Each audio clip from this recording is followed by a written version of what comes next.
Taste the Daily. Holidays-nale, adu namma GT Holidays da. GT Holidays, South India's #1 travel brand. You know you are special when you're with GT Holidays.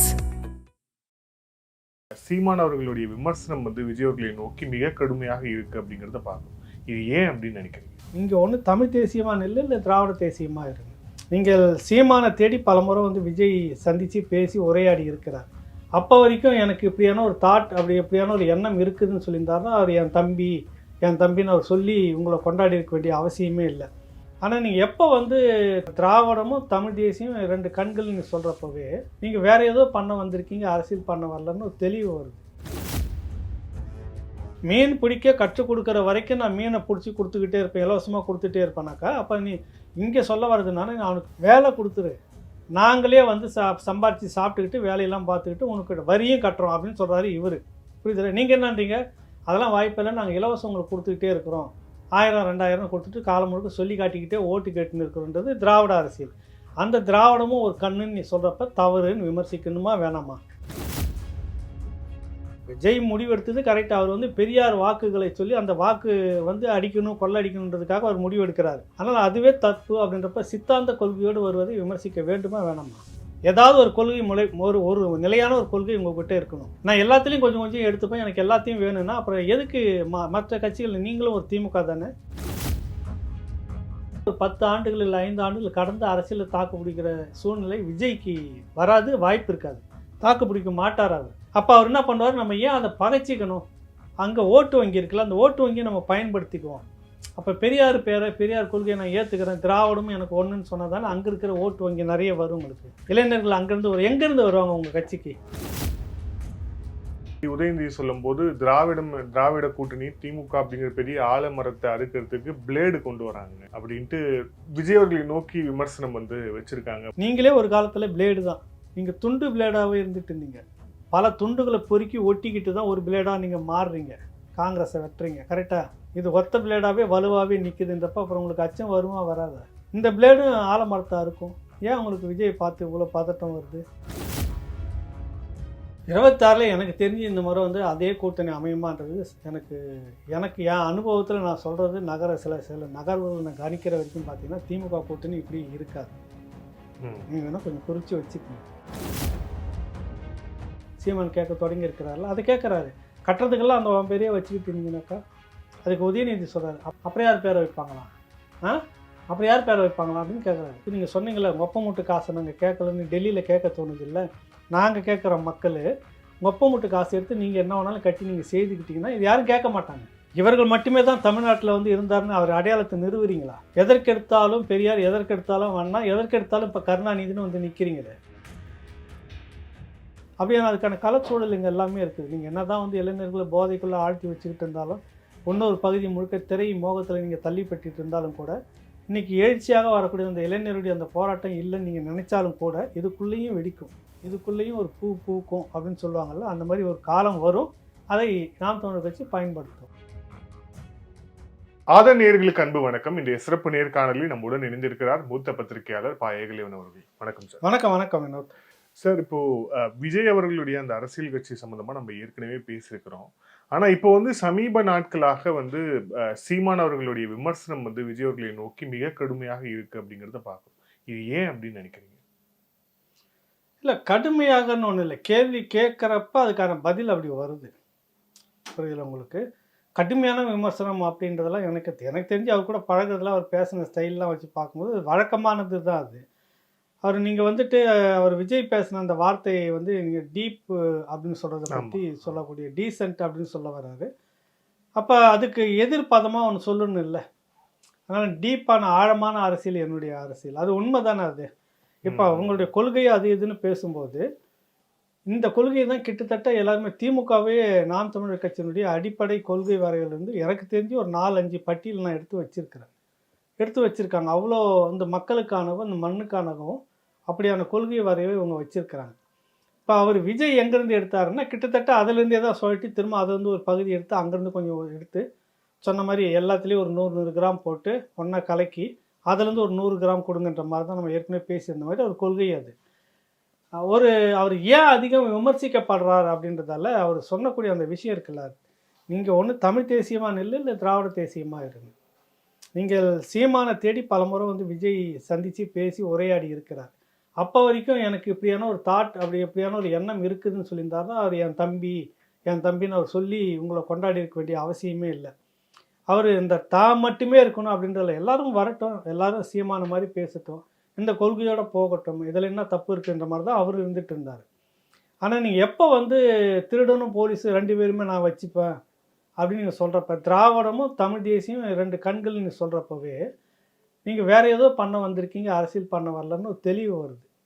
இல்லை, ஆனால் அதில் அந்த மாநாட்டில் வந்து விஜய் அவர்கள் சொல்கிறாரு, ஒரு குடும்பம் வந்து கொள்ளையடிக்குது, திராவிடங்கிற பெயரை பயன்படுத்தி ஒரு குடும்பம் கொள்ளையடிக்குது அப்படின்னு அவர் சொன்னதுக்கு அப்புறம் அந்த மாநாடு முடிஞ்சோடனே எல்லா விமர்சனங்களும் திமுகவை நோக்கி, திமுக வெர்சஸ் விஜய், திமுகவை நோக்கி ரொம்ப கூர்மையா வச்சு விஜய் சொன்னது சரியா தப்பான்னு. ஆனா அந்த விமர்சனம் வந்து சீமானவர்கள் வந்து விஜய் விமர்சிக்க தொடங்கின உடனே திமுக மீதான விமர்சனம் அப்படியே வந்து ஓரங்கட்டப்பட்டு விட்டது. இது இது மறைமாற்றப்பட்டது அப்படின்னு சொல்லிட்டு நீங்க கேட்க வரீங்க. இப்ப அப்படி பார்த்தா திமுகவுக்கு தானே சாதகமா இருக்கணும், கரெக்டா?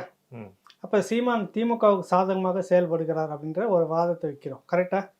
அப்படின்னா இப்போ நேற்று கூட வந்து மிக கடுமையாக ஒரு திமுக மீது தாக்குதல் சீமான் தொடுக்க வேண்டிய அவசியம் என்ன வந்தது?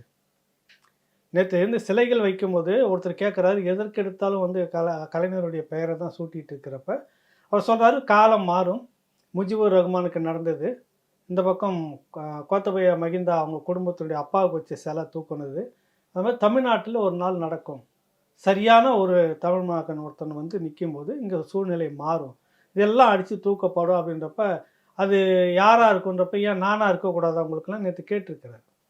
ஒரு அளவுக்கு மீறிய எல்லாத்துக்குமே அப்பா பேரை சூட்டிக்கிட்டு வருதுன்னா அப்போ தமிழ்நாட்டில் வேறு தலைவர்களே இல்லையா? அதிகாரம் உங்ககிட்ட இருக்குதுன்னா நீங்கள் மக்கள் வீட்டு பணத்தை எடுத்து போட்டு செய்யுங்க. மக்களுடைய வரி பணத்தை கிட்டத்தட்ட இன்றைக்கி ஆயிடுச்சு 9-10 கோடி கிட்ட தாண்டுதுன்றாங்க, கட்டணம் வாங்கியிருக்குது, லட்சம் கோடி, 9 லட்சம் கோடிக்கு மேலே வாங்கியிருக்கிற மக்களோட அது எல்லாம் உனக்கும் எனக்கும் சேர்ந்து வரி கட்டிக்கிட்டு இருக்கிறோம். இப்போ மின்சார கட்டணம் ஏற்றுனது, சொத்து வரி ஏற்றுனதுலாம் தெரியாமலே உட்காந்துக்கிட்டு நம்ம வேறு அரசியல் பேசியிருக்கிறோம். உண்மையிலே எந்த அரசியலும் சேர்த்து நம்ம பேசணும். அதை மடை மாற்றுவதுக்கு தான் இப்படிலாம் பேசிகிட்டு இருக்கிறாங்க. உண்மை அதுதான். இத்தனை லட்சம் கோடியை வாங்கிட்டு நீ என்ன பண்ணுறீங்க? அப்பாவுக்கு 200 கோடியில் சமாதி கட்டுறதுக்கு எல்லாமே அப்பா பேர் வச்சுட்டே இருந்தீங்கன்னா அப்போ தமிழ்நாட்டில் வேறு தலைவர்களே இல்லையா? எத்தனை தலைவர்கள் தமிழர் தலைவர்கள் இருந்திருக்கிறாங்க? ஏன் அந்த பார்ஷியாலிட்டி? இந்த கேள்வி இது வரைக்கும் வரல, இப்போ வர தொடங்கியிருக்குல்ல. 15 ஆண்டுகளாக கேட்க தொடங்கியிருக்குல்ல ஒரு அரசியல் தளம், தமிழ் தேசிய அரசியல் தளம். சீமான் கேட்க தொடங்கியிருக்கிறாரில்ல, அதை கேட்குறாரு. கட்டுறதுக்கெல்லாம் அந்த பெரிய வச்சுக்கிட்டு இருந்தீங்கன்னாக்கா அதுக்கு உதயநிதி சொல்கிறார், அப்புறம் யார் பேரை வைப்பாங்களா? பதில் வர கேட்குற துணி, அப்புறம் யார் பேரை வைப்பாங்களா? அப்புறம் யார் பேரை வைப்பாங்களா அப்படின்னு கேட்குறாரு. அது உங்கள் அப்பா வீட்டு காசை எடுத்து நீங்கள் சொன்னீங்களே, உங்கள் அப்பா வீட்டு காசை நாங்கள் கேட்கலன்னு டெல்லியில் கேட்க தோணுது இல்லை? நாங்கள் கேட்குற மக்கள் உங்கள் அப்பா வீட்டு காசு எடுத்து நீங்கள் என்ன வேணாலும் கட்டி நீங்கள் செய்துக்கிட்டிங்கன்னா இது யாரும் கேட்க மாட்டாங்க. இவர்கள் மட்டுமே தான் தமிழ்நாட்டில் வந்து இருந்தாருன்னு அவர் அடையாளத்தை நிறுவுறீங்களா? எதற்கெடுத்தாலும் பெரியார், எதற்கெடுத்தாலும் அண்ணா, எதற்கெடுத்தாலும் இப்போ கருணாநிதினு வந்து நிற்கிறீங்களே. எத்தனை நினைவிடங்கள் இன்றைக்கி வந்திருக்குது. கலைஞர் நூற்றாண்டு பேருந்து, கலைஞர் நூற்றாண்டு பூங்கா ஒன்று இப்போ வந்திருக்குது, கலைஞர் நூற்றாண்டுன்னு எல்லாத்துலேயுமே அதை நிறுவுறீங்க. ஒரு கட்டமைப்பை நீ ஒரு இதை முடிச்சிடுறீங்க. ஒரு பெரிய வந்து அசோக சக்கரவர்த்தி மாதிரி ஒருத்தர் இருந்துட்டு போனார்னு பேர் இந்த மக்களுக்கு ஒரு கட்டமைப்பை நீங்கள் ஏற்படுத்துறீங்க. செய்தது முழுக்க 420 முழுக்க வந்து ஏமாற்றுவாரு அப்படின்னு ஒரு விமர்சனம் ஒரு பக்கம் இருந்துக்கிட்டு இருக்குது. இதுக்கு மத்தியில் வேறு தலைவர்கள் கிடைக்கலையான்னு தான் அவர் கேட்குறாரு. அப்போ திமுகவின் தாக்குறாருல்ல. இல்லை, திமுகவை அவர் தாக்குறாரு. ஆனால் வந்து விஜய் அவர்கள் திமுகவை தாக்கிய பிறகு இவர் வைத்த விமர்சனம் அதை அப்படியே வந்து ஒரு மாதிரி மறைத்து விட்டது. அது வந்து அது வந்து விஜய் தான் முடிவு எடுக்கணும். விஜய் திரும்ப வெளியில் வந்து பேசியா போய் உட்காந்துட்டீங்க சைலண்டா? ஒரு குடும்பம் வந்து திராவிடத்தின் பெயரில் ஒரு குடும்பம் கொள்ளடிக்குதுன்னு சொன்னல, பிரச்சாரமாக்கு, பேசு. இதை இன்னும் பேசிட்டு இருக்கிறார் சீமான் களத்தில். நீங்கள் என்ன பண்ணுறீங்க? சீமான் வந்து மடம் மாற்றுறதுக்காக திமுகவாக வந்துட்டார். அங்கேயும் விமர்சனம் வருகிறது, இங்கேயும் விமர்சனத்தை கடுமையாக 2 தரப்பையும் வச்சுக்கணும். 2 எதிரியை வச்சுக்கிட்டு இருக்கிறார் சுற்றி. நீங்கள் அதை முதல்ல கவனிக்கணும் இல்லை? இப்போ நான் அதுக்கு வந்து வக்காலத்து வாங்குறதுக்காக நாங்கள் வரல. சீமான் அரசியல் கட்சி மீது விமர்சனம் இருக்குதுன்றதையும் நான் பேசிக்கிட்டு இருக்கிறேன். விஜயும் கடுமையாக விமர்சனம் பண்ணுறாரு. நீ ஒன்று இந்த பக்கம் இல்லை, இந்த பக்கம் இல்லை, 2 சித்தாந்தத்தில் ஒருத்தர் நிற்க முடியாது. ஒரு சித்தாந்த கருத்தியல் தான் வச்சுக்க முடியும் எப்பயுமே. அடி வாங்குறவனையும் வச்சுக்க முடியாது, அடிக்கிறவனையும் நீ கூட வச்சுக்க முடியாது, யாருன்னா ஒருத்தனை வச்சுக்கின்றது தான் அவர் பேச வர்றாரு. இங்கே இருக்கிற 2 கொள்கை தான், ஒன்று திருடனா இல்லை போலீஸா. இல்லை போலீஸு தான் அப்படின்றது தான் இப்போ இருக்கக்கூடிய ஒரு தளம். நாங்கள் செய்துட்டு இருக்கிற அரசியல் பணி அப்படின்னு அவங்க சொல்கிறாரு. திருடனாக இருந்தது 67க்கு பிறகு வந்து இந்த திராவிட கட்சிகள் மாறி மாறி எல்லாத்தையும் கொள்ளடிச்சு வச்சுருக்குது, ஒரு கடங்கார நாடாக இன்றைக்கி மாற்றி வச்சுட்டு இருக்குது அப்படின்னு பேசிகிட்டு இருக்கிறாரு. அப்போ நீங்கள் எந்த ஒரு முடிவு எடுக்கணும் அப்படின்றதுக்கு பிறகு காத்திருந்து தானே விமர்சிக்கிறாரு.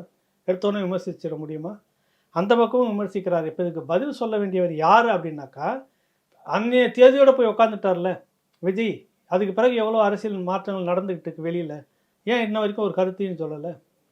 அந்த கூட்டம் கொள்ளடிக்க அந்த ஒரு குடும்பம் கொள்ளடிக்குதுன்றது ஏன் திரும்ப பிரச்சாரம் ஆக்கலை? அங்கெல்லாம் உங்களுடைய கேள்விகள் வந்திருக்கணும். புரியுது இல்லை? இப்போவும் திமுக தரப்பு விஜய் பேசிக்கிட்டு தான் இருக்குது, திமுகவும் பேசிக்கிட்டு தான் இருக்குது.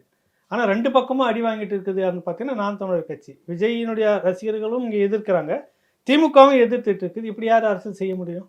இல்ல அதுதான், அது வந்து ஒரு சரியான ஸ்ட்ராட்டஜியா அப்படின்னு கேக்குறாங்க. ஏன் அப்படின்னா இப்போ சீமானவர்கள் திமுகவை நோக்கி விமர்சிக்கிறார் அப்படின்னா, தமிழக அரசியல் களத்துல ஆன்டி டிஎம்கே ஓட்டுங்கிறது எப்பவுமே இருக்கு. அது இவரை நோக்கி நகரும். அதிமுகவுக்கு எதிராக ஓட்டு போடுவர்களும் இவரை நோக்கி ஓட்டு போடுவாங்க.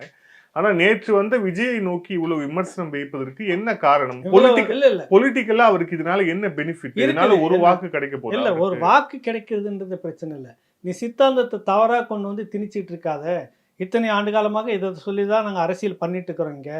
அப்போ எந்த திராவிடம் இங்கே சரியானது அல்ல அப்படின்னு ஒரு அரசியல் முயற்சி எடுத்துக்கிட்டு இருக்கிறோமோ அதுக்கு முழுக்க முழுக்க நேர்மாறாக கொண்டு வந்து அது ஒரு புனிதமானது, அதை நான் ஏற்றுக்கொள்கிறேன். விஜய் முடிவெடுத்தது கரெக்டாக. அவர் வந்து பெரியார் வாக்குகளை சொல்லி அந்த வாக்கு வந்து அடிக்கணும், கொள்ளடிக்கணுன்றதுக்காக அவர் முடிவெடுக்கிறார். ஆனால் அதுவே தப்பு அப்படின்றப்ப சித்தாந்த கொள்கையோடு வருவதை விமர்சிக்க வேண்டுமா வேணாமா? ஏதாவது ஒரு கொள்கை ஒரு நிலையான ஒரு கொள்கை உங்கள்கிட்ட இருக்கணும். நான் எல்லாத்துலேயும் கொஞ்சம் கொஞ்சம் எடுத்துப்பேன், எனக்கு எல்லாத்தையும் வேணும்னா அப்புறம் எதுக்கு மற்ற கட்சிகள்? நீங்களும் ஒரு திமுக தானே. மீன் பிடிக்க கற்றுக் கொடுக்குற வரைக்கும் நான் மீனை பிடிச்சி கொடுத்துக்கிட்டே இருப்பேன், இலவசமாக கொடுத்துட்டே இருப்பேனாக்கா. அப்போ நீ இங்கே சொல்ல வர்றதுனால நான் அவனுக்கு மீனை கற்றுக் கொடுத்துரு. ஒரு நாள் 2-3 நாளில் மீன் பிடிக்க கற்றுக் கொடுத்துரு, அவனே பிடிச்சி சாப்பிட்டுக்கிட்டோம். வேலை கொடுத்துரு, நாங்களே வந்து சம்பாரித்து சாப்பிட்டுக்கிட்டு வேலையெல்லாம் பார்த்துக்கிட்டு உனக்கு வரியும் கட்டுறோம் அப்படின்னு சொல்கிறாரு இவர். புரியுதுல? நீங்கள் என்னன்றீங்க? அதெல்லாம் வாய்ப்பில்லை, நாங்கள் இலவசம் உங்களுக்கு கொடுத்துக்கிட்டே இருக்கிறோம், 1000-2000 கொடுத்துட்டு காலம் முழுக்க சொல்லி காட்டிக்கிட்டே ஓட்டு கேட்டுன்னு இருக்கிறன்றது திராவிட அரசியல். அந்த திராவிடமும் ஒரு கண்ணுன்னு நீ சொல்கிறப்ப தவறுன்னு விமர்சிக்கணுமா வேணாமா? அப்போ அவர் 15 வருஷமாக வேலை செய்துக்கிட்டு இருந்ததுக்கு அர்த்தமே இல்லாமல் போயிடுமே. தம்பி விஜய், நீ சரியான கொள்கையை வச்சுருந்தா கொண்டாடலாம். உன்னை தம்பின்றதுக்காக நீ சொல்கிற கொள்கைகள்லாம் பொறுத்துக்கிட்டு உட்காந்துருக்கணுமா? இங்கே ஒரு 15 வருஷமாக அவங்க செய்யக்கூடிய அரசியல் திராவிடத்துக்கு எதிரானது. நீ அந்த திராவிடத்தின் ஒரு கண்ணு எனக்கு ஒரு கண்ணுன்னு சொன்ன பிற்பாடு தான் அங்கே கடுமையான தாக்குதல் வருது. அங்கே தாக்கித்தான் ஆகணும், இல்லைனாக்கா இவர் சரியான அரசியல் செய்யலைன்னு அர்த்தம்.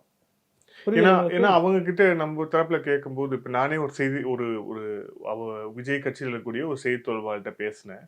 அவர்கிட்ட நேர்காணலே தான் கேட்டேன், பெரியார் இந்த மாதிரி வச்சிருக்கீங்களே, பெரியார் வந்து கடவுள் மறுப்பை தாண்டி அவருடைய எல்லா கொள்கையும் ஏற்றுக்கிறீங்களா? அவரை தமிழ் எப்படி சொல்லியிருக்கிறாரு, ஏன் துணி விலை ஏறிச்சுன்னா இந்தந்த காரணங்கள்லாம் சொல்லியிருக்காரு, இது எல்லாத்தையுமே ஏற்றுக்கிறீங்களா? பெரியாரை தெரிஞ்சுதான் அங்கே வந்து வச்சுங்களா அப்படின்னு கேட்கும்போது, பெரியாரோட பெரியார் வந்து ஒரு ரேடிக்கல் எலிமெண்ட் தான், அது எங்களுக்கு தெரியும். ஆனா வந்து அவர் முன்வைத்த சமூக நீதிக்காக மட்டும் தான் அவர் வச்சிருக்கோம் அப்படிங்கிறாங்க. இல்லை, அதுதான் அது தப்புன்னு சொல்லிட்டு இருக்கிறது தான் நீங்கள் ஒரு அரசியல்.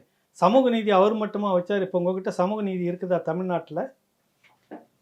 திராவிடத்தில் இந்த திராவிட ஆட்சியில் எதுலையாவது ஏதாவது ஒரு இதில் சமூக நீதினு சொல்லுங்களேன். வேலையில், வேலை வாய்ப்பில், பணியிடங்களில், அமைச்சரவையில், சட்டமன்ற உறுப்பினர்களில், உன் கட்சி நிர்வாகத்துக்குள்ளே எதுலையாவது சமூக நீதி இருக்குதா?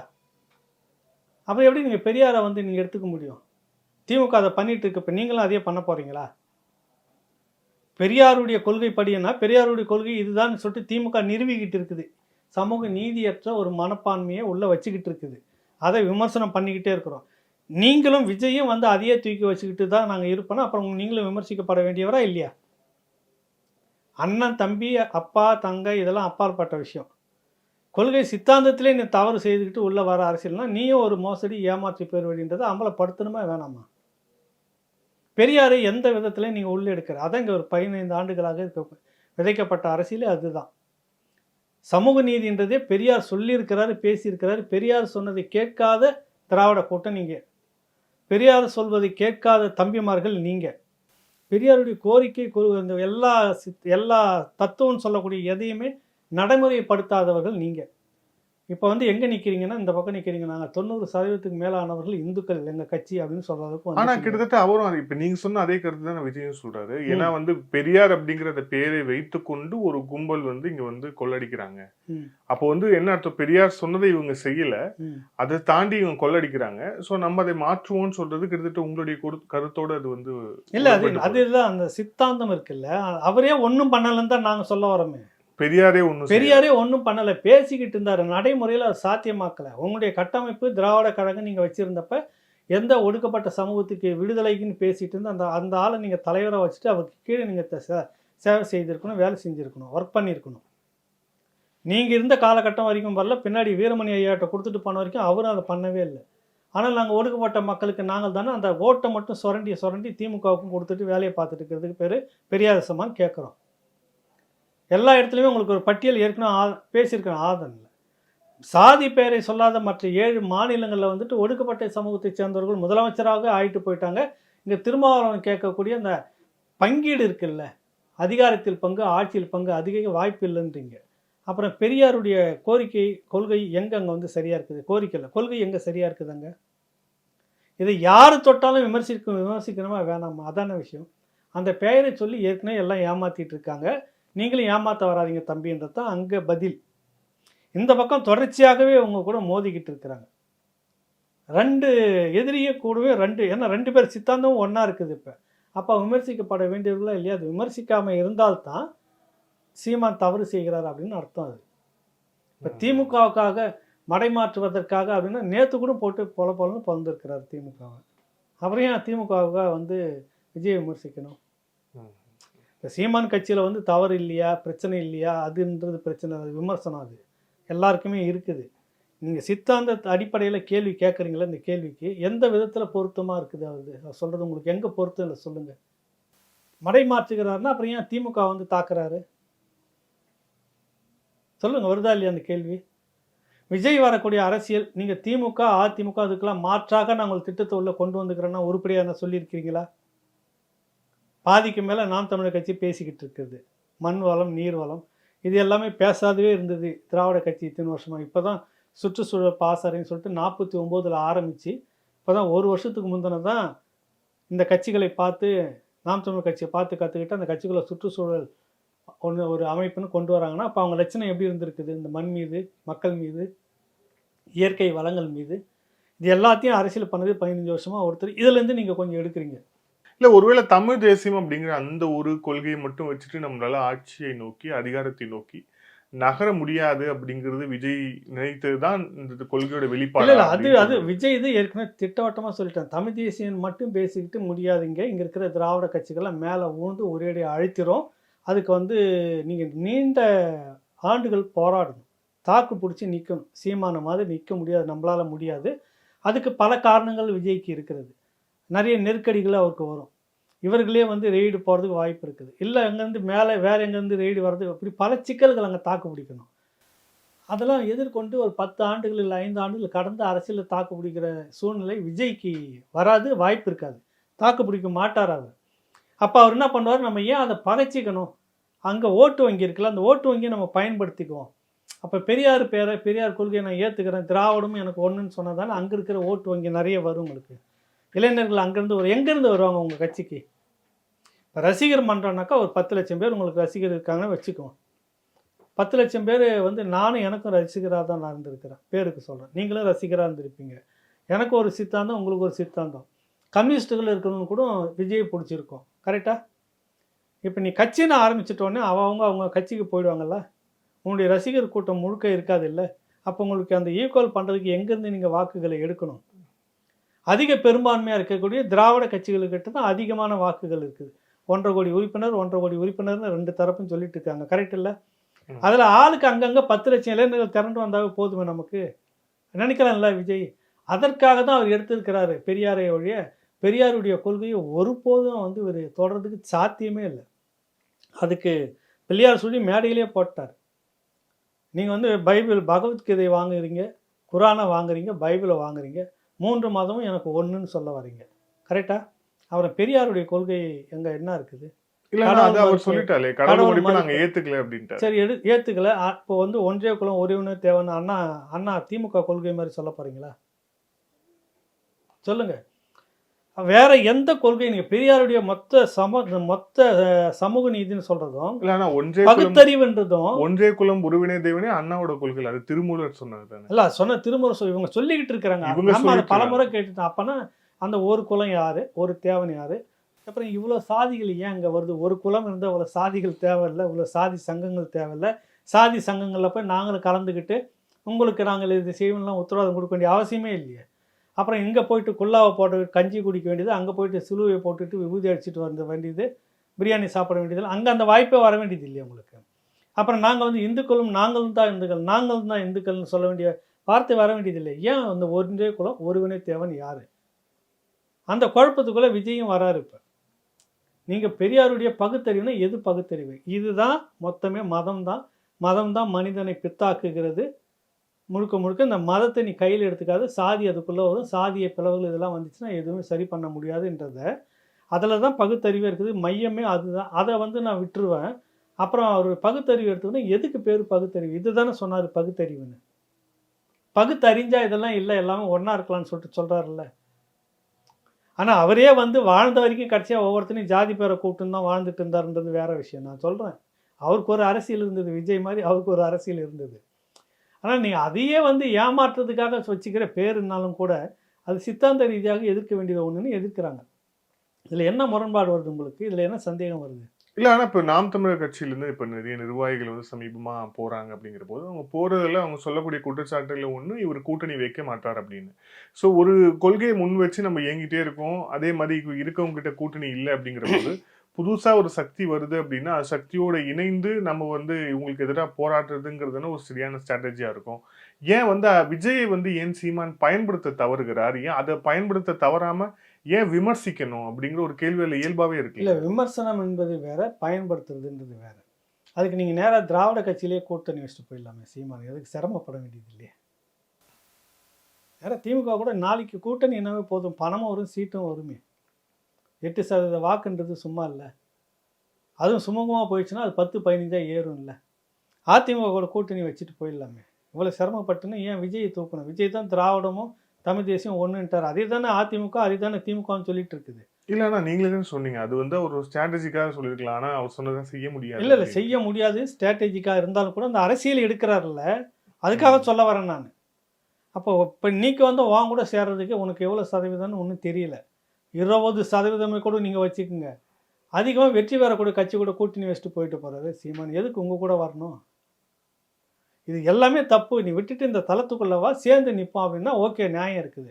இப்போ 2 ஸ்ட்ராட்டஜிக்கு நீங்கள் சொன்ன ஒரு விஷயம், விலகி செல்கிறார்கள் அப்படின்னா நான் தொடக்கத்துலேருந்தே சொல்லிட்டு இருக்கிறேன். அது நாம் தமிழ் சீமானுக்கு மட்டும் சொல்லலை, திமுகவிலையும் சரி. கருணாநிதி இருக்கிற வரைக்கும் திமுக அதுதான்.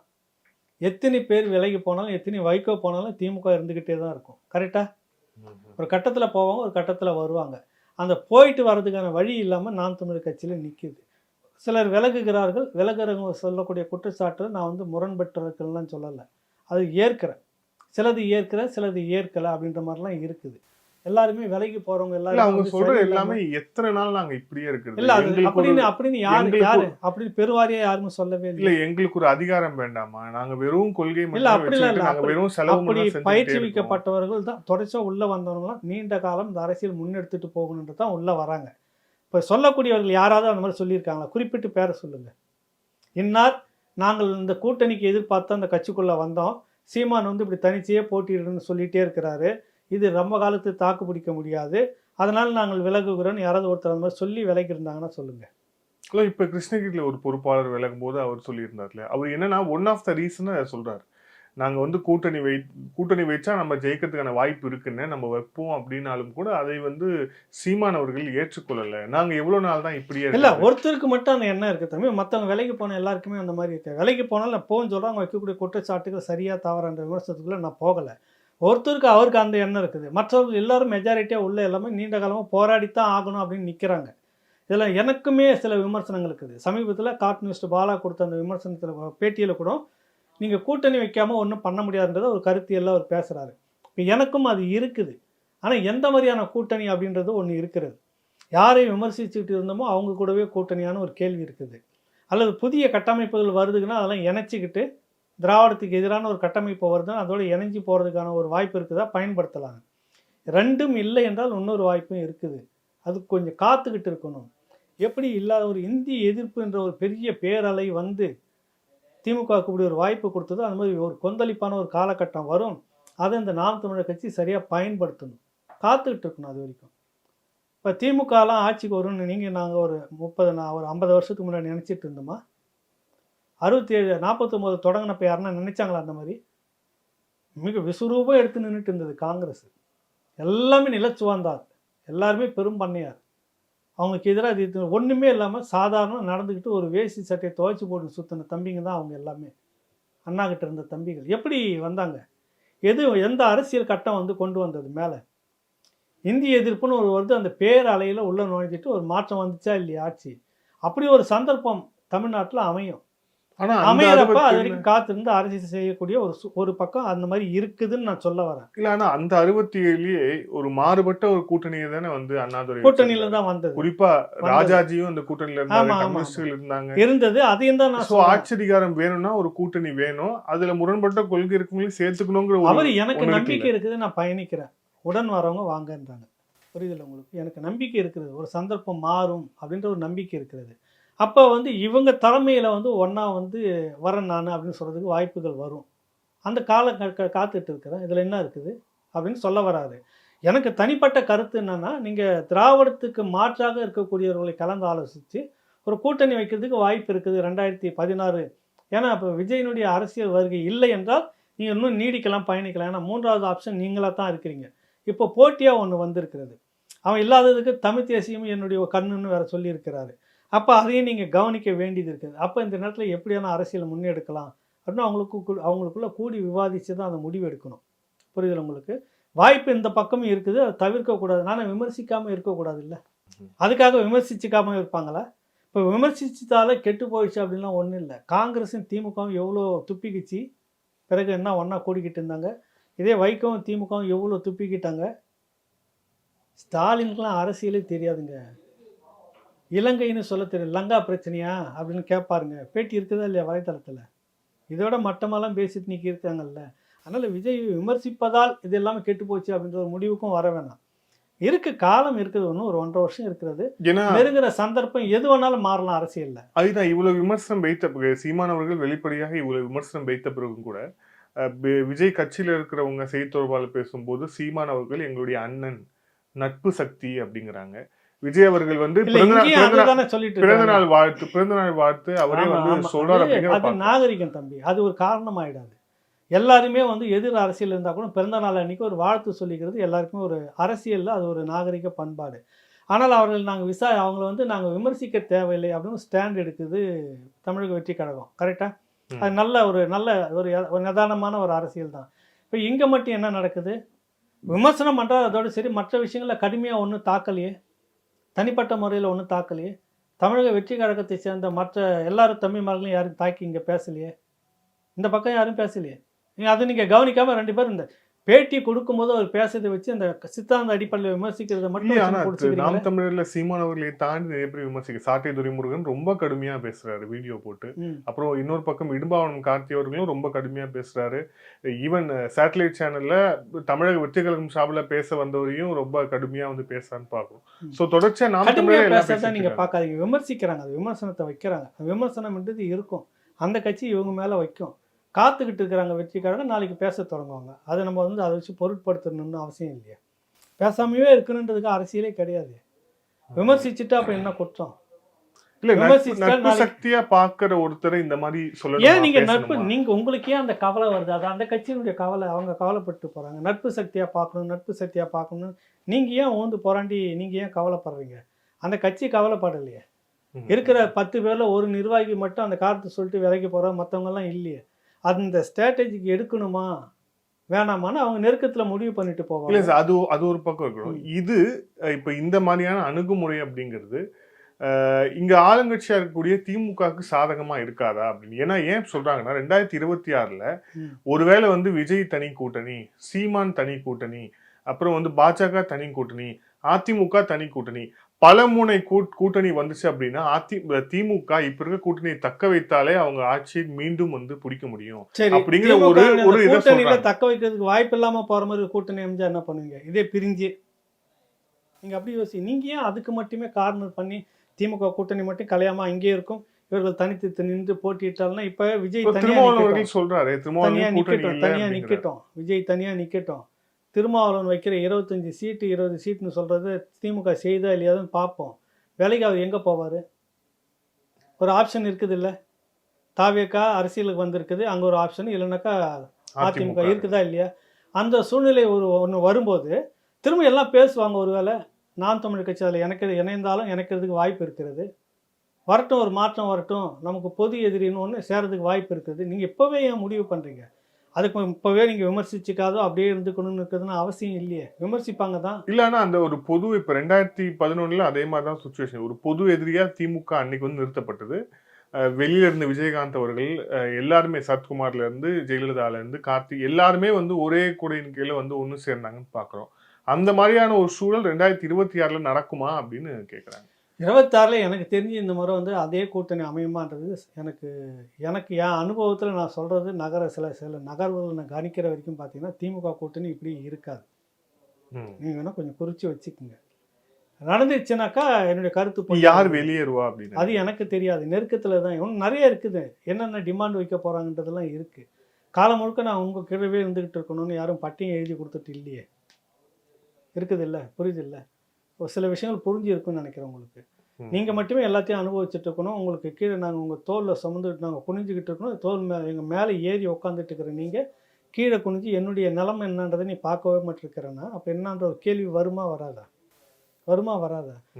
இந்த பக்கத்தில் வந்து இன்னைக்கு இப்படி இருக்கிறாங்களே, செதறி சண்டை போட்டுக்கிறாங்க. திடீர்னு நாளைக்கு ஒரு மாற்றம் ஒன்று நெருக்கம் இருக்குது, நாள் இருக்குது. இன்னைக்கு நீங்கள் சொல்கிறீங்கல்ல இவங்கெல்லாம் வந்து தாவேக்காவை நாம் தமிழர் கட்சி விமர்சிக்குதுன்னு. ஒரு மாற்றம் வருதுன்றப்ப சரி தேவையில்லை, அந்த கூட்டணி அப்படியே இருக்கட்டும், நம்ம டிஸ்டர்ப் பண்ண வேணாம் அப்படின்ற ஒரு முடிவுக்கு வரலாம் இல்லை. பொது எதிரி இன்னைக்கு தேதிக்கு எல்லாருமே திமுகவை தான் பார்க்குறாங்க. அப்புறம் இன்னும் கொஞ்சம் சூழ்நிலை மாறிச்சுன்னா சரி, இந்த 2016 நம்ம ஒரு கூட்டணி முடிவுக்கு வருவோம்.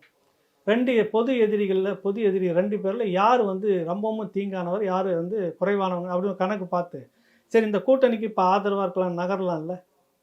அதுவே பெஸ்ட்டு கூட்டணியாக வரலாம் இல்லை உங்களுக்கு. நீங்கள் சொல்கிற மாதிரி அதிமுக, தமிழக வெற்றி கழகம், நாம் தமிழர் கட்சின்னு வராதுன்றதுக்கு என்ன உத்தரவாதம்? நடக்க வாய்ப்பு இருக்குது இல்லை. சந்தர்ப்ப காலம் ஒன்றும் அவகாசம் இருக்குது. ஆனால் சீமான் அவர்கள் இப்போ பேசுறது தொடர்ச்சியான விமர்சனங்கள்லாம் பார்த்தா அந்த மாதிரி விஷயங்கள் தெரியுதானே தெரியல. ஏன்னா இப்போ அதிமுகவோட பொதுச்செயலாளர் எடப்பாடி பழனிசாமி அவர்கள் அவங்க நிர்வாகிகிட்ட பேசும்போது நீங்க திமுக மட்டும் விமர்சிச்சா போதும், வேற யாரையுமே வந்து பாஜக விமர்சிக்காதீங்க, அதனால வந்து நம்ம கூட்டணி எப்படி வேணா மாறலாம் அப்படின்னு சொல்லிட்டு அவர் வந்து சொல்றாரு அப்படிங்கறத பாக்குறோம். சோ அவர் வந்து ஒரு கூட்டணிக்கான ஒரு அப்ரோச் இருக்கு, கூட்டணிக்கான ஒரு தொலைநோக்கோட யோசிக்கிறாருன்னு பாக்குறோம். பட் ஆனா நாம் தமிழர்ல அந்த மாதிரி இல்லையே. அவங்க தனித்து அப்படின்ற ஒரு பாதையில போயிட்டு இருக்காங்க. அதனால எல்லாரையும் விமர்சிக்கிறாங்க. இன்னும் காலம் 1.5 வருஷம் இருக்குது. சந்தர்ப்ப சூழ்நிலை எப்படி மாறுதுன்னு பார்ப்பாங்கல்ல. அன்னைக்கு ஒரு முடிவு அவங்க எடுக்கிறதுக்கு வாய்ப்பு இருக்காதுன்றதுக்கு என்ன காரணம் இருக்கு? ஏதோ ஒரு வாய்ப்பு இருக்கலாம் நான் நினைக்கிறேன்ல, அதை சொல்கிறேன், ஒரு பொதுவாக நினைக்கிறேன். ஆனால் அவங்களுடைய கொள்கை இதில் பயணப்பட்டு இருக்கிறப்ப விமர்சிக்க கூடாதுன்னு ஏன் இருக்கிறீங்கன்ற. இப்போ அவங்களுக்கு ஒரு அரசியல் ஆதாயம் இருக்குது. நம்மளாம் ஒன்றா சேர்ந்துட்டு ஒரு ஆர்கனைஸ் ஆகிட்டு இந்த 2 பேரை தவிர்த்துட்டு மற்றெல்லாம் ஒன்றா நம்ம கூட வரதுக்கு வாய்ப்பு இருக்குது, அதனால யாரையும் திட்டாதீங்கன்றாங்க. எனக்கு யாருமே தேவையில்லை, நான் தனித்து தான் நிற்கிறேன் அப்படின்னு முடிவோடு தான் அவர் போயிட்டு இருக்கிறாரு. இந்த திராவிட கட்சிகளோடு கூட்டணியே இல்லை அப்படின்னு டிக்ளேர் பண்ணிட்டு தான் அடிப்படை கொள்கையை அதை தான் சொல்லியிருக்கிறாரு. புரியுதில்லை? மாற்று அரசியலை முன்வைப்போனா இந்த மாற்று அரசியல் நாளைக்கு சீமான் தலைமையில் வரலாம், ஒன்று சொல்ல முடியாது. நாளைக்கு இதே மறுபரிசீலனை பண்ணலாம் அவங்களுக்குள்ளார. அப்படி ஒரு வாய்ப்பு வரும்போது அதை பயன்படுத்தக்கூடாதுன்றதுக்கு என்ன அது வந்து இருக்குது, காலம் இருக்குது. நீங்கள் திரும்ப இங்கேயே நின்றுட்டுக்கிறீங்க. நீங்கள் சீமான் வந்து ஏன் அந்த வந்து விமர்சிக்கிறாரு, அதிமுகவும் விமர்சிக்கிறாரு, கூட்டணி விஜயும் விமர்சிக்கிறாருன்னு விமர்சித்து தான் அரசியல் பண்ணி ஆகணும். இப்போ இல்லைன்னா நீங்கள் இவ்வளோ கேள்வி கேட்டுட்டு இருக்க மாட்டீங்களே சீமானை. புரியுதில்ல உங்களுக்கு? காலை ஆட்டிக்கிட்டே இருக்கணும் இல்லை தம்பி, இல்லைன்னா என்ன பண்ணுவாங்க? கால் இருக்கிறது தெரியாதா? ஆளே இல்லை, முடிச்சிருவாங்க. இப்போ முடிஞ்சு போச்சு, கொண்டு போய் அடக்கம் பண்ணிடுன்னுவாங்க. அவருடைய நோக்கம் வந்து என்ன, அடிப்படை கொள்கை என்னன்றதை வந்து ஏற்கனவே சொல்லிட்டாரு. தனித்து பயணம்ன்றாரு. காலம் மாறும்போது ஒத்த கருத்துடையவர்களோட திராவிடம் தவிர்த்துன்றாங்க. அப்போ இந்த திராவிடத்திலேயே வந்து ஒரு காலகட்டத்தில் வந்து சரியாக எது இருக்கும் எது இருக்காதுன்ற முடிவுக்கு ஏன் மாறக்கூடாது? திமுக மட்டும் எப்படி இருந்துச்சு? நீங்கள் விமர்சனத்தை மட்டுமே பார்க்காதீங்க. அதாவது நேற்று மாலை வரைக்கும் செல்வி ஜெயலலிதா அதிமுகவை கடுமையாக விமர்சனம் நேற்று காலை வரைக்கும் நாளேடுகளில் வந்துட்டுருக்கு. விடிஞ்சா அடுத்த நாள் வந்து திருச்சியில் பிரம்மாண்டமான திமுகவினுடைய இதில் வானுயரமான கட் அவுட்டு வைகோவுக்கு. முதல் நாள் வரைக்கும் அதிமுக கடுமையான விமர்சனம். திடீர்னு பார்த்தா அங்கே மாநாட்டுக்கு போகலை ஆள். அவர் அங்கே இருக்கணும். மெயின் ஹீரோவாக வைகோ தான். அந்த கட்சிக்குள்ளாவே நான் சொல்கிறேன். திடீர்னு பார்த்தா காலையில் பாய்ஸ் கார்டன் வந்து பூங்கொத்து ஒத்து நிற்கிறாரு. அப்போ அதுக்கு முன்னாடி விமர்சனம் பண்ணது மதுக்கடியை ஒழிப்புன்னு சொல்லிட்டு கன்னியாகுமரியிலேருந்து சென்னை வரைக்கும் நடந்துக்கிட்டு கடைசியாக சிறுதாவூர் பங்களாவுக்கு முன்னாடி செல்வியும் ஜெயலலிதாவும் இவங்களும் எதேச்சியாக இந்த அம்மா போகிற மாதிரி இவர் எதேச்சியாக கால்நடை அந்த பக்கம் வந்து நடைப்பயணம் மது ஒழிப்பன் யார் எந்த ஆட்சியில் எப்போ? அதிமுக ஆட்சியில். கடைசியாக அங்கே தானே நீங்கள் கூட்டணி வச்சிங்க முதல்ல. அதுக்கு முந்தின காலகட்டத்தில் இந்த திமுகவை வேரோடு மண்ணோடும் ஒழிப்பதற்கு தான் அந்த வைகோ பிறந்தான் சொன்னீங்களா இல்லையா? சுடுகாட்டில் இருந்துக்கிட்டு நடந்துச்சா? நடந்திருக்குது இல்லை? அப்புறம் அதே திமுகவில் தான் இன்றைக்கி வந்து ஐக்கியமாக இருக்கிறீங்க. விமர்சனங்கள் வந்து அரசியலில் வந்து வழக்கம். விமர்சனங்கள் வைத்தாலும் அது கூட்டணியை பாதிக்காது. விமர்சனங்கள் வேறு, கூட்டணின்றது அந்தந்த அரசியல்ன்றதே கூட்டணிக்காக இந்த வர்த்தக வியாபாரம் தான் அவங்களுக்கு. அரசியல்ன்றது ஒரு வியாபாரம் தான் அப்படின்னு இருக்குது இல்லை. அதில் இவர் போய் இணையதா இல்லையான்றது அப்பாற்பட்ட விஷயம். காலம் இருக்குது, அவகாசம் இருக்குது. இப்போ என்ன தனிப்பட்ட முறையில் கேட்டிங்கன்னாக்கா 2026 ஒரு சந்தர்ப்பம் இவர் இந்த பயன்படுத்திக்கணும்னு நான் நினைக்கிறேன். ஏன்னா இன்னும் நீண்ட காலத்துக்கு தாக்கு பிடிச்சிக்கிட்டு இருக்கணும். திராவிடம் அவளை லேசில் வந்து விட்டுறாது, தின்னு மிழுங்கி சிரிச்சிரும். அதனால் இந்த பயன்படுத்தி ஒரு அதிகாரத்தை தக்க வச்சுக்கிட்டு பழைய கம்யூனிஸ்டுகளை போல கூட்டணிக்கு மட்டும்தான் அவங்களோட வந்தோம், மீதி நேரம் நாங்கள் மக்களோட நின்று மக்கள் பிரச்சனைக்காக போராடிக்கிட்டே இருப்போம். அப்போ மக்கள் உங்கள் மீது திரும்ப நம்பிக்கை வைப்பாங்க. சில தொகுதிகள் உங்களுக்கு வரும் இல்லை, அந்த தொகுதிகளை உங்களுடைய கொள்கையில் நீங்கள் சொல்லியிருந்தீங்கல்ல, அந்த தொகுதியை நீங்கள் எப்படி மாற்றி காட்டுறீங்கன்னு பார்த்துட்டு பக்கத்து இருக்கிற எல்லாருமே மாறுறதுக்கு, உங்களை நாடி வருவதற்கு, உங்கள் பக்கம் செல்வாக்கு கூடுவதற்கு ஒரு சந்தர்ப்பமாக அதை பயன்படுத்திட்டு இருக்கலாம். 10/11 எல்லாருமே சொல்லிக்கிட்டு இருக்கிறாங்க. நாங்கள் சொல்லிக்கிட்டே இருக்கிற ஆளுங்களில் செய்யக்கூடிய ஆட்கள் நம்ம இது வரைக்கும் பேசிகிட்டு இருக்கிறோம். அந்த அதிகாரம் நம்ம கைக்கு வந்தோடனே அந்த தொகுதியை நம்ம மேம்படுத்துறத வச்சு அந்த தொகுதிக்குள்ளே ஒரு வேலைவாய்ப்பை கொண்டு வர அந்த திட்டங்களை வச்சுட்டு இதுதான் வேணும் மக்களுக்குன்னு ஒரு முடிவு எடுத்து உன் பக்கம் எல்லாம் சாய்வாங்கல்ல. அப்போ அதிகாரம் உன் கைக்கு கொஞ்சம் கொஞ்சமாக மாறும். இன்றைக்கி நீங்கள் போய் பேசுகிற கூட்டணி காலம் எப்படி மாறணுன்னா உங்கள்கிட்ட அவங்க வந்து பேசுகிற கூட்டணியாக மாறும். அதை பயன்படுத்தலான்றது என்னுடைய தனிப்பட்ட கருத்து. ஆனால் அவங்களுடைய அடிப்படை கொள்கைன்னு ஒன்று இருக்குல்ல, இது ரெண்டுமே அம்பலப்படுத்தணும். நம்ம அதுக்காக தான் இந்த அரசியலுக்கு வந்திருக்கிறோம். காலம் போகட்டும், இன்னொரு கூட்டணி அமையும், அதுக்குள்ளே பொருத்தமான கூட்டணிக்குள்ளே பொருத்திக்கலாம் அப்படின்றது ஒன்று இருக்குல்ல, அது காலம் ஒன்றும் ஆகும். அது இல்லாமல் இன்னொரு வாய்ப்பு இருக்குது. நான் ஏற்கனவே சொன்னேன்ல, எப்படி ஒரு எழுச்சி வந்து திமுகவுக்கு ஒரு வாய்ப்பு கொடுத்ததோ அப்படியான அதுக்கான கலச்சூழல் இங்கே எல்லாமே இருக்குது. நீங்கள் என்ன தான் வந்து இளைஞர்களை போதைக்குள்ளே ஆழ்த்தி வச்சுக்கிட்டு இருந்தாலும், இன்னொரு பகுதி முழுக்க திரை மோகத்தில் நீங்கள் தள்ளிப்பட்டு இருந்தாலும் கூட இன்றைக்கி எழுச்சியாக வரக்கூடிய அந்த இளைஞருடைய அந்த போராட்டம் இல்லைன்னு நீங்கள் நினைச்சாலும் கூட இதுக்குள்ளேயும் வெடிக்கும், இதுக்குள்ளேயும் ஒரு பூ பூக்கும் அப்படின்னு சொல்லுவாங்கள்ல, அந்த மாதிரி ஒரு காலம் வரும். அதை நாம் தமிழர் கட்சி பயன்படுத்தும். இதில் முதலமைச்சர் வந்து விமர்சனம் வச்சிருக்கிறாரு விஜய் அவர்களை. நேரடியாக சொல்லாமல், பட் ஆனால் வந்து போகிற வரவெல்லாம் கட்சி தொடங்குறான். அதே மாதிரி உதயநிதி சொல்லும்போது திராவிட கூட்டணி திமுக அப்படிங்கிற பெரிய ஆலமரத்தை அறுக்கிறதுக்கு பிளேடு கொண்டு வராங்க அப்படின்ட்டு விஜய் அவர்களை நோக்கி விமர்சனம் வந்து வச்சிருக்காங்க அப்படிங்கிறத பார்க்குறோம். குறிப்பாக முதலமைச்சர் வந்து ரியாக்ட் பண்ணியிருக்கிறத எப்படி பார்க்குறீங்க சார்? அவங்க திமுக வரலாறே அவங்க படிக்கலை அப்படின்னு நான் நினைக்கிறேன். சொல்லிக் கொடுக்கலையா இல்லை தேடி படிக்கலையான்னு தெரியல. என்ன கிட்டத்தட்ட ஒரு 60 ஆண்டுகளுக்கு முன்னாடி காலகட்டங்களில் நீங்கள் பார்க்க சரியாக சொல்லலை, 49க்கு பிறகு அப்படின்னு எடுத்துக்கலாம். எத்தனை வருஷம் ஆச்சு? 59, 69, 79, 89, 99, 2009 வந்துச்சு. 65 ஆண்டு. அதுக்கு முந்தின காலகட்டம் என்னவங்க இருந்தாங்க? எந்த ஆலமரத்தை இவங்க அறுத்தாங்க? அன்றைக்கி ஆலமரம் எது? நீங்கள் யார் அப்படின்னு ஒரு கேள்வி மனசார நீங்கள் வச்சுக்கிட்டீங்கன்னாக்கா இந்த எண்ணெல்லாம் வராது, இந்த மிதப்பு வராது உங்களுக்கு. அன்றைக்கி வந்து ஒன்றும் இல்லை, அவருடைய நெஞ்சுக்கு நீதியிலே விழுப்புரம் பக்கத்தில் இருந்துட்டு இருக்கிறப்ப ஒரு வேட்டியை துவைச்சி கையில் மேலே பிடிச்சிக்கிட்டு துண்டை இடுப்பில் கட்டிக்கிட்டு அப்படியே காற்றுல ஆற்றிட்டு வந்து ஊர் நெருக்கத்தில் வந்து அந்த வேட்டியை கட்டினு துண்டை மேலே போட்டு நாங்கள் ஊருக்குள்ளே வந்தோன்னு வருது வனவாசத்தில். புரியுதில்லை உங்களுக்கு? இப்படி இருந்த நீங்கள் இன்றைக்கி எப்படி இருக்கிறீங்க? பல லட்சம் கோடிக்கு அதிபதியாக இருக்கிற இந்த எண்ணத்தில் இன்றைக்கி சிந்திக்கும் போது இவங்களுக்கு இப்படி தோணுது. நீங்களும் ஒரு ஆலமரத்தை அறுத்துட்டு தான் வெளியில் வந்திருக்கீங்க அப்படின்றத முதல்ல நீங்களே வந்து நம்பிக்கை இல்லாமல் பேசுகிறீங்க. நீங்களும் ஒரு காலத்தில் பிளேடு தான். புரியுதுல வரலாறு? உங்களுக்கு நான் உங்ககிட்டேருந்தே எடுத்து நான் சொல்கிறேன், புதுசாலாம் நான் சொல்லவே வரல.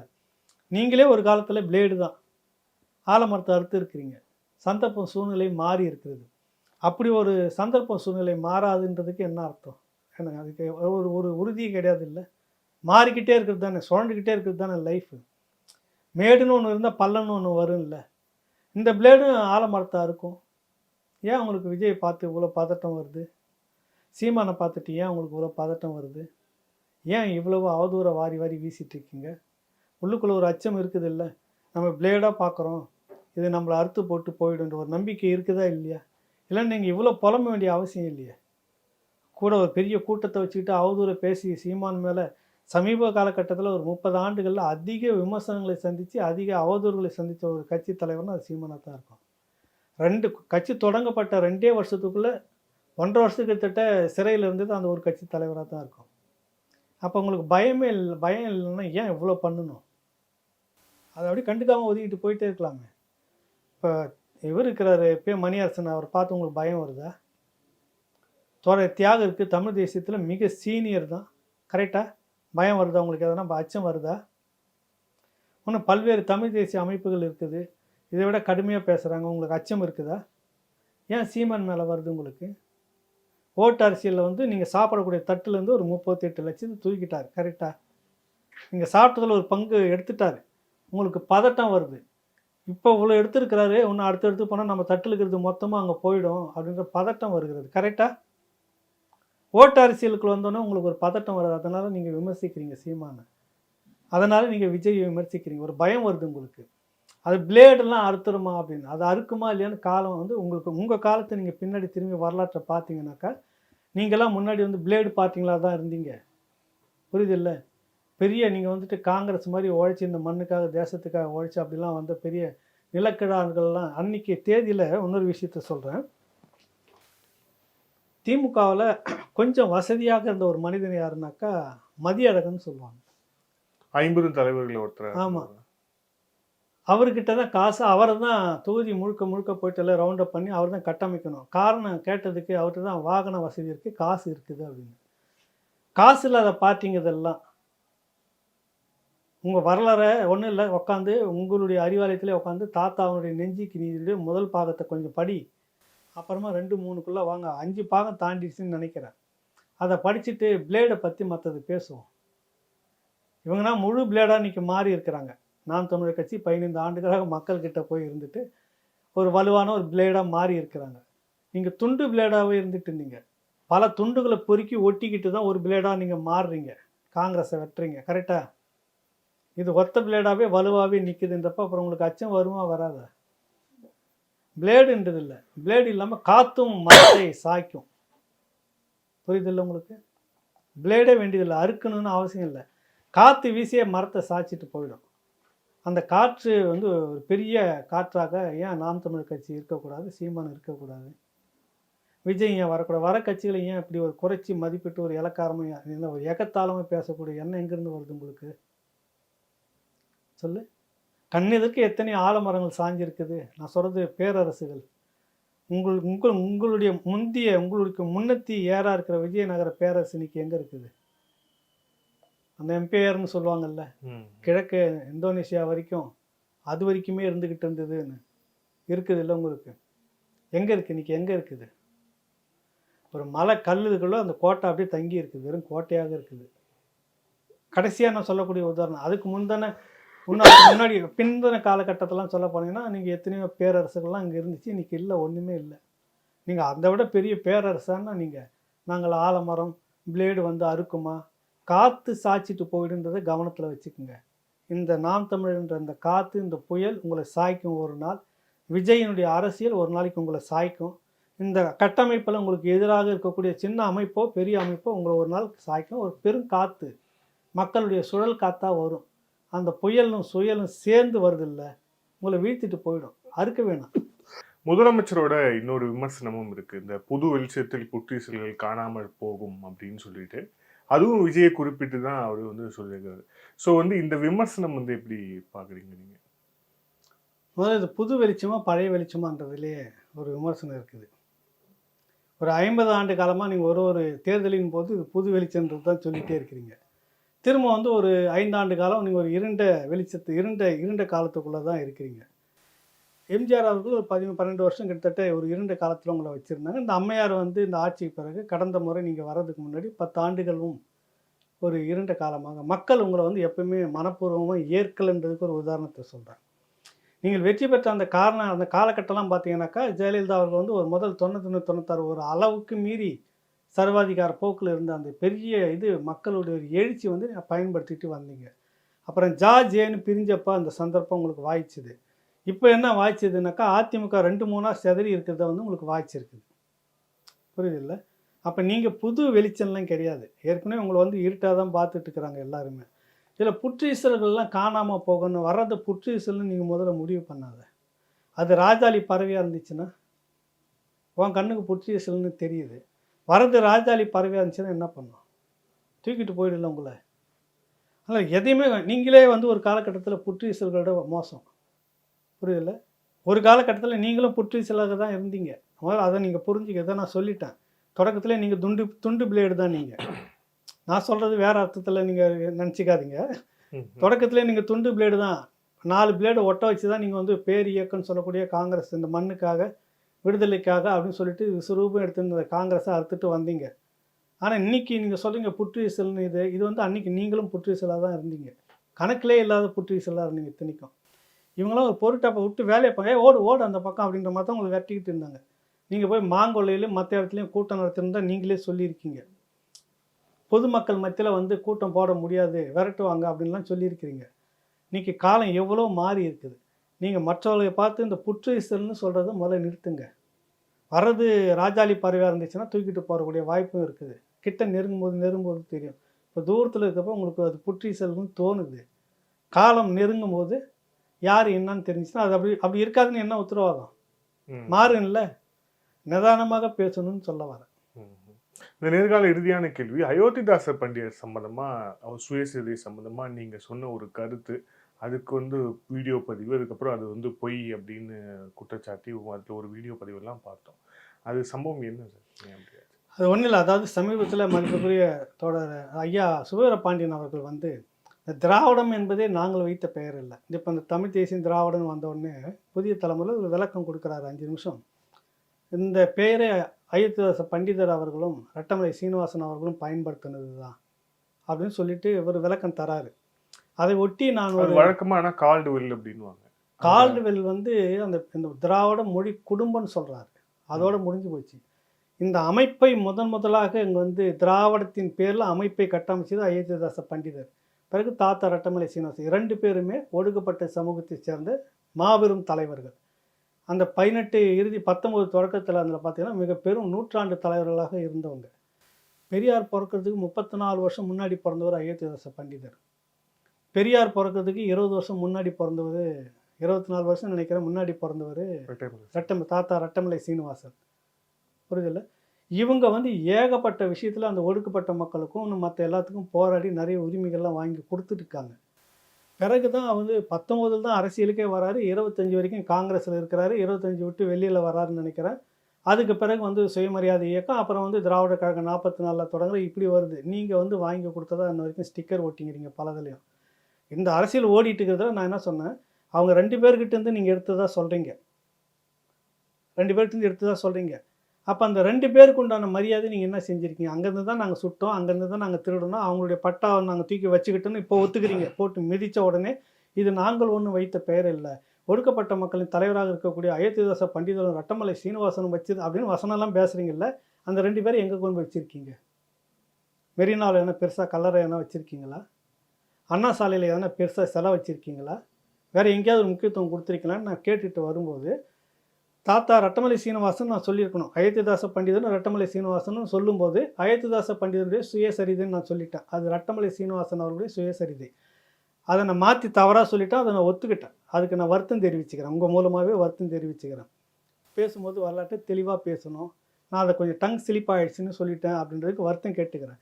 ஆனால் அந்த பேட்டி அதை சொல்லியிருக்கிற அந்த பேசனுடைய மையமே என்னன்னா, நீ அவங்ககிட்டேருந்து தான் அதை திருடி இருக்கிறீங்க, அட்டையை போட்டிருக்கீங்க அந்த திராவிடன்ற பேரை. அந்த மாபெரும் 2 தலைவர்களுக்கு நீங்கள் என்ன அங்கீகாரத்தை இது வரைக்கும் கொடுத்துருக்கீங்க? பெரியார் இருக்க வேண்டிய இடத்துல அயோத்திதாச பண்டிதரும், அண்ணா இருக்க வேண்டிய இடத்துல தாத்தா ரட்டமலை சீனிவாசன் நீங்கள் வச்சு கொண்டாடி இருக்கணுமா இல்லையா? அப்போ அதை புறக்கணிச்சிட்டு நீங்கள் இவர்களை மட்டுமே கொண்டாடிட்டு இருக்கீங்க. ஏன்னா நீங்கள் பேசின அத்தனையும் உங்களுக்கு முன்னாடி அவர் பேசி செய்திருக்கிறார். நீங்கள் வச்சுக்கிற அந்த திராவிடன்ற பேர் அவங்களுது. கரெக்டாக? அப்போ நீங்கள் யாரை கொண்டாடி இருக்கணுன்றது தான் என்னுடைய அந்த விஷயம். இருட்டடிப்பு செய்திக்கெல்லாம் அந்த சாதிய துவேஷம் உங்களுக்குள்ளே இன்னமும் இருக்கிறது. ஒடுக்கப்பட்ட மக்களுக்காக நாங்கள், ஒடுக்கப்பட்ட மக்களுக்காக பெரியார்ன்ற அந்த வேஷம் இனியும் கூடாது என்பது என்னுடைய வாதமாக நான் வச்சுருந்தேன். அதுக்கு ஒரு பதில் இது வரைக்கும் சொல்லலை. நான் இப்போவும் சொல்கிறேன், அது தாத்தா ரட்டமலை சீனிவாசன் அவர்கள் இதனுடைய வாழ்க்கை சுயசரிதம். அது அயோத்திதாச பண்டிதர்னு சொல்கிறதுக்கு வருத்தம் தெரிவிச்சுக்கிறான் அந்த தோழர்கிட்ட. தீகா தோழர் நம்ம பெரியார் ஐயா சுபவீர பாண்டியன்கிட்ட இருக்கிறாருன்னு நினைக்கிறேன். அவர் தான் அது போட்டிருந்தார். ஒரு பொய்யை சொல்கிறாரு. 2019 இறந்து போன அயோத்திதாச பண்டிதர் பிறகு எப்படி பின்னாடி வந்து இந்த சுயசரிதை எழுதியிருக்க முடியும் 39 அப்படின்னு அவர் கேட்டிருக்கிறாரு. அது தப்பு தான். அது நான் விட்ட தப்பு. அது வருஷத்தில் நபரை வந்து மாற்றி சொல்லிட்டேன். கரெக்டுங்களா? அப்புறம் இன்னொரு விஷயம் என்னென்னா, இந்த சுயசரிதியில் திராவிடன்ற வார்த்தையை எங்கேயுமே பயன்படுத்தலை அப்படின்னு நான் சொல்லியிருந்தேன். 13 இடத்துல பயன்படுத்தப்பட்டுக்கிறதுன்னு அவர் சொல்ல வராரு. எனக்கு இதில் புரிதல் இல்லாமல் இருக்குதுன்னு நான் நினைக்கிறேன். தோழர்கிட்ட ஒரு வேண்டுகோள் வைக்கிறேன். 2 பேருமே ஒரு நாளைக்கு உட்காருவோம், நம்ம பேசுவோம். அவர் பயன்படுத்தின அந்த திராவிடம் என்ற வார்த்தையினுடைய அர்த்தம் என்னன்றது நீங்கள் சொல்லுங்கள். எனக்கு தெரிஞ்சது நான் சொல்லுவேன். இன்னைக்கு நீங்கள் பேசிட்டு இருக்கிற இந்த திராவிடம் அவர் பயன்படுத்தவில்லை என்றது என்னுடைய வார்த்தை. அவர் என்ன சென்ஸ்ல? அவர் ஆதி திராவிடன்ற வார்த்தையை சொல்ல வர ஒரு இடத்துல அவர் படிச்சுக்கிட்டே இருக்கிறாரு. ரொம்ப சுயசரிதை குறிப்பாக கொஞ்சமாக தான் இருக்குது. அதுக்கு பிறகு ஒருவேளை அவங்க எதனா வேறு எதனா புத்தகம் போட்டு அதில் என்ன இடைச்செருகள் வச்சுருப்பாங்களான்னு தெரியாது. ஒரிஜினல் என்கிட்ட இருக்குது. அதில் பயன்படுத்த கலெக்டர் வந்து இவருக்காக எழுதுகிறார்.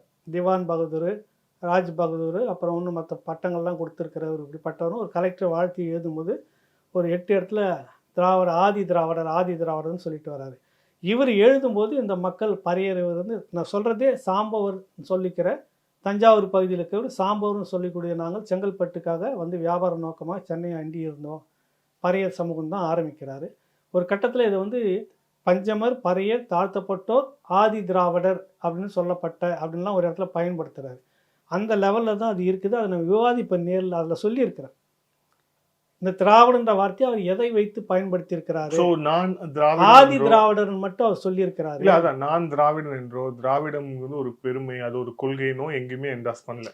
அதை தான் பேசுவேன் வாங்கன்ற. நான் அதை தான் சொல்ல வரேன். வாங்க, எனக்கு தெரியல, நான் உங்கள் அளவுக்கு படித்தவன்லாம் இல்லை, நான் உண்மையிலே உங்கள் அளவுக்குலாம் படித்தவன் இல்லை. நான் வந்து கேட்குற அந்த கேள்விகளுக்கு பதில் சொல்லுங்கள், நான் புரிஞ்சுக்கிறேன், உங்கள் எதுக்கு நான் மாறுறேன்னு சொல்கிறேன். இல்லைன்னா நான் கேட்குற கேள்விக்கு நீங்கள் சொல்லுங்கள். அயோத்திதாசர் பண்டிதரோ ரட்டமலை சீனிவாசன் அவர்கள் பயன்படுத்திய அந்த திராவிடம் என்ற அந்த சொல்லாடலுக்கும் நீங்கள் பயன்படுத்திட்டு இருக்கிற இந்த திராவிடம்ன்றதுக்கான கருத்தியலுக்குமான வித்தியாசம் என்ன ஏதுன்றது பேசுவோம் கொஞ்சம். குறிப்பாக தாத்தா ரட்டமலை சீனிவாசன் சொன்னது அந்த புக்கில் என்னவா சொல்லியிருக்கிறான்றது நான் விளக்கமாக பேசுகிறேன்றேன். ஆதி திராவிடர்னு சொல்லி பயன்படுத்தப்பட்டிருக்கிறது. நீங்கள் சொல்லக்கூடிய இந்த வியாக்கணங்கள்லாம் அதுக்குள்ளே இருக்குதா? அவர் அந்த அடிப்படையில் அதை பயன்படுத்தினாரா, பயன்படுத்தப்பட்டதாக அவர் சொல்கிறாரா? அதை பேசுவோன்ற. இன்னும் சொல்லப்போனால் மைய கருத்தை நான் சொல்ல வந்தது, ஏன் அந்த 2 பேரும் கொண்டாடப்படவில்லை உங்களால்? உன் வீட்டை நான் எடுத்துக்கிட்டேன். உன் வீட்டுக்குள்ளே இருந்து தான் நான் படிப்படியாக வளர்ந்து இன்றைக்கி நான் கோட்டீஸ்வரனாக இருக்கிறப்ப உன் வீட்டை எடுத்துக்கிட்ட உங்களை நான் ஞாபகப்படுத்தணுமா இல்லையா மக்கள்கிட்ட? இந்த வீட்டிலிருந்து தான் நான் வந்தேன், இவருடைய கொள்கையை எடுத்துக்கிட்டு தான் நாங்கள் வந்திருக்கிறோம், இவர் சொன்னதை தான் நாங்கள் பின்னாடி பேசிக்கிட்டு இருக்கிறோம். எங்கேயாவது பேசியிருக்கிறீங்களா? உடனே பார்த்தா பெரியார் வந்து இந்த காலகட்டத்தில் அயோத்திதாச பண்டிதரை பற்றி இப்படி எழுதியிருக்கிறார் தெரியுமா அப்படின்னு நீங்கள் பேசுவீங்க. அது இல்லை பிரச்சனை. இன்னைக்கு பெரியாரை சொல்லக்கூடிய அளவுக்கு, அண்ணாவை சொல்லக்கூடிய அளவுக்கு இந்த தலைவர்களை நீங்கள் கொண்டாடினீர்களான்றது தான் என்னுடைய கேள்வி. அது விரிவாக ஒரு நாள் நான் அவங்க கூட விவாதம் பண்ணலான்னு இருக்கிறேன். இல்லை அதுக்கு பதில் விரிவாக ஒன்று போடலான்னு இருக்கிறேன்.